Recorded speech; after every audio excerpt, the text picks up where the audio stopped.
দর্শক শ্রোতা মণ্ডলী, আসসালামু আলাইকুম। দূর দূরান্তে আশেপাশে বন্ধু বান্ধব যে যেখানেই থাকুন, আমার প্রাণডালা অভিনন্দন গ্রহণ করুন। আউযুবিল্লাহি মিনাশ শাইতানির রাজিম, বিসমিল্লাহির রহমানির রহিম। মানুষকে আশরাফুল মাখলুকাত অর্থাৎ মানুষ সৃষ্টির সেরা জীব হিসাবে কোরআনে বর্ণিত আছে এবং আল্লাহ রাব্বুল আলামিন মানুষকে এত সুন্দর জ্ঞান বুদ্ধি দিয়ে সৃষ্টি করেছেন, অথচ তাদেরকে নিয়ে এত গবেষণা। সে মানুষটি পুরুষ হতে পারে, মহিলা হতে পারে, অর্থাৎ মানুষ তো মানুষই, স্ত্রী এবং পুরুষ, অর্থাৎ ভদ্র মহিলা ভদ্র পুরুষ যে কেউ হতে পারে। কিন্তু কিছু ডাক্তার মহিলা পুরুষ নিয়ে ইঙ্গিত করে, পুরুষরা রাগী, পুরুষরা নার্সিসিস্ট, এইভাবে ইঙ্গিত করে যখন কথা বলেন তখন অনেক নারী মনে করেন পুরুষরাই পাগল। আবার যখন পুরুষরা নারী সংক্রান্ত বিষয়ে নার্সিসিস্ট বলেন অথবা পাগল বলেন, তখন আবার পুরুষরাই মিন করে যে নারীরাই পাগল। আসলে এই পৃথিবীতে মানুষ যখন আশরাফুল মাখলুকাত, উভয়ের মধ্যে ভালো মন্দ দুটি রয়েছে।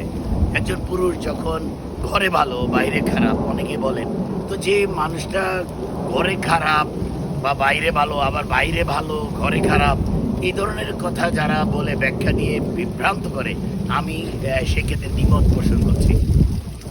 যিনি মানুষ তিনি প্রয়োজনে ঘরে ভালো ঘরে খারাপ হতে পারেন, বাইরেও প্রয়োজনে ভালো বাইরেও খারাপ হতে পারেন। কিন্তু একটা মানুষের নার্ভ আমাদেরকে বুঝতে হবে। যেমন একজন শিক্ষক মনে করেন তার ছাত্র লেখাপড়া করতে হবে, তাকে নিয়মতান্ত্রিকভাবে চলতে হবে, তাকে ডিসিপ্লিন মানতে হবে।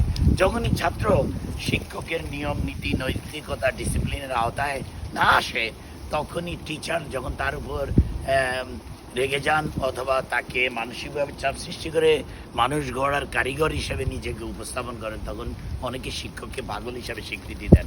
অর্থাৎ আমরা পুরুষরা যারা একজনের ভালো চাইবো, তাকে শাসন করব, তাকে নিয়মতান্ত্রিকভাবে জীবনযাপন করার পরিকল্পনা করব, তখনই যদি আমরা পুরুষরা পাগল হয়ে যাই, অথবা একজন নারী যখন একজন পুরুষকে বা তার সন্তানকে বা তার আপনজনকে শাসন করবেন, তখনই কি তিনি পাগল হয়ে যাবেন? আসলে পাগল বলে দেওয়া, নার্সিসিস্ট বলে দেওয়া, মানুষ বাইরে ভালো ঘরে খারাপ, ঘরে ভালো বাইরে খারাপ, এই ধরনের মন্তব্য যারা করেন তারা নিজেকে একবার ভাবুন যে আপনি কতটুকু সুস্থ, আপনি কতটুকু ভালো, আপনি কতটুকু আপনার অপোজিশনের সঙ্গে ভালো ব্যবহার করছেন।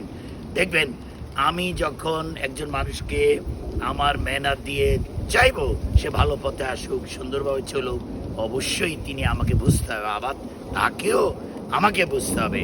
যখন কেউ কাউকে বোঝার প্রক্রিয়া অবলম্বন করবে, বোঝার চেষ্টা করবে, তখনই পরিবেশ বলেন, ঘর বলেন, সমাজ বলেন, রাষ্ট্র বলেন, একটা সুন্দর অবকাঠামো তৈরি হবে।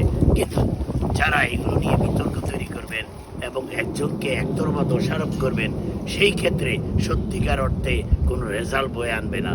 আরেকটি সুন্দর টপিকস নিয়ে আসার আগ পর্যন্ত যে যেখানেই থাকুন ভালো থাকুন। আমরা আশরাফুল মাখলুকাত হিসেবে সে পৃথিবীতে সুন্দরভাবে বেঁচে থাকতে চাই। আল্লাহ হাফেজ।